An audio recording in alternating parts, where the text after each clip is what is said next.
We will discuss about the periodic functions. The periodic functions are the functions which are used to express the periodic motion. Now, the periodic functions should repeat themselves after a fixed interval of time. That fixed interval of time is called as time period, as already discussed in the introduction.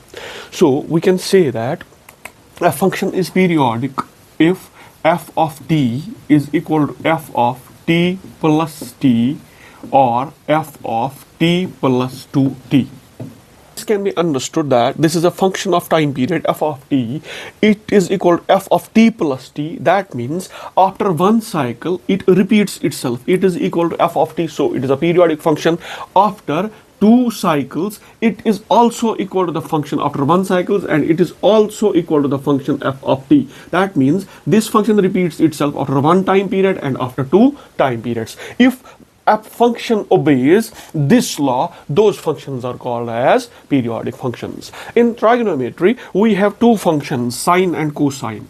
Sine and cosine. First, we will see the waveforms of the sine and cosines individually. Then we will show how those are periodic functions. When we plot a graph between a displacement and the time, if it is displacement and it is time, so this is one cycle, this is two cycle, and this is the third cycle.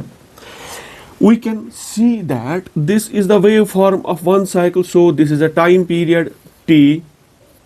After one time period, the same waveform is repeated.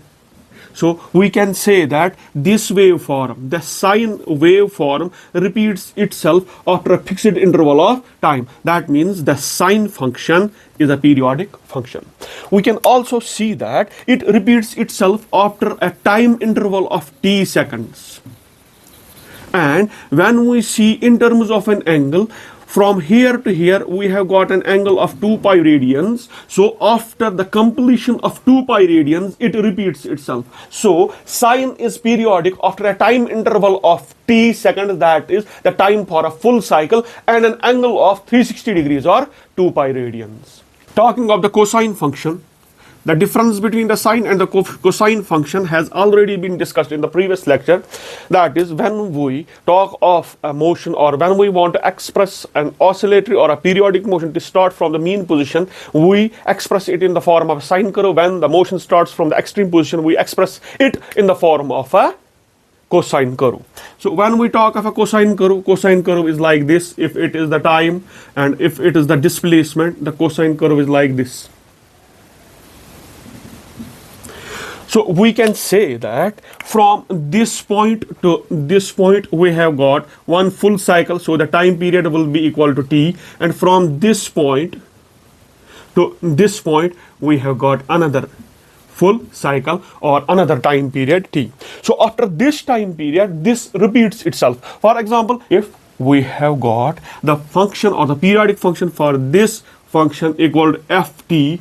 Now when one time period elapses, that is equal to f of t plus t, so this waveform repeats itself after a fixed interval of that t seconds. So we can say that this cosine function is also periodic function. When we see it in the terms of angle, from here to here it elapses an angle of 2 pi radians or 360 degrees.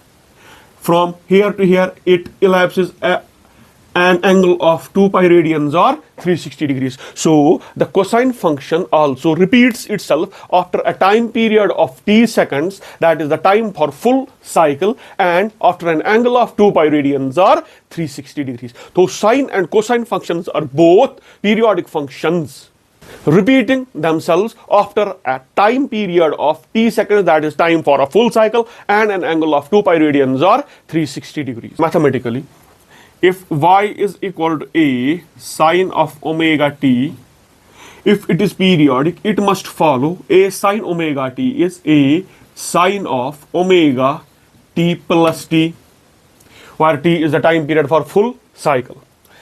When we multiply it by omega, so it gives us a sine of omega t plus omega t, and we know that omega, the angular frequency, is equal to 2 pi divided by t. So it becomes a sine of omega t plus 2 pi by t into t. This t and t cancels out. So that is equal to a sine of omega t plus 2 pi.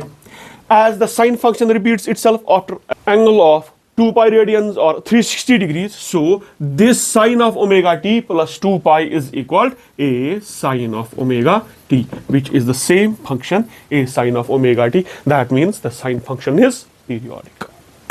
Taking the case of cosine function, y is equal to a cos of omega t. If it is a periodic function, so it must repeat itself after a time of t seconds, capital T seconds, that is time for a full cycle. That is equal to a cos of omega t plus omega t. As omega is 2 pi by t, so that gives us a cos of omega t plus 2 pi by t into t. T and t cancels out. That gives us a cos of omega t plus 2 pi. As the cos of angle repeats itself after an angle of 360 degrees or 2 pi radians, that means this omega t plus 2 pi is equal to omega t. So that is equal to a cos of omega t. As it is the same function as a cos of omega t, that means this function repeats itself after a time interval of t seconds, that is time period for a full cycle. So sine and cosine functions are both periodic functions, and they are used to express the periodic motions. Whether those are periodic motions, whether those are oscillatory, whether those are vibratory motions, the sine and cosine functions are used to express those periodic functions. Now, a periodic motion can be expressed in the form of combination of cosine function and a sine function. Likewise, we also can say that y is equal to a sine of omega t plus b cos of omega t. Periodic function can also be expressed in form of this a sine omega t plus b cos omega t. What will be its amplitude can be seen as below. Replace this a by r cos of phi and b by r sine of phi. So we will get y is equal to r cos of phi sine of omega t plus r sine of phi cos of omega t. Getting the r common, and this cos phi sine omega t, sine phi cos omega t is a trigonometric formula that is equal to sine of a plus b, that is sine omega t plus phi. So this is y is equal to r sine of omega t plus phi. Now, what is this r equal to?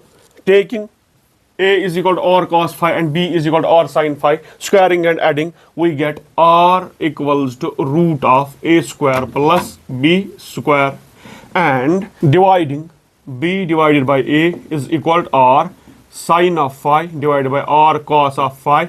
R and r cancels out. Tan phi is equal to b divided by a, or we can say that phi is equal to tan inverse b divided by a.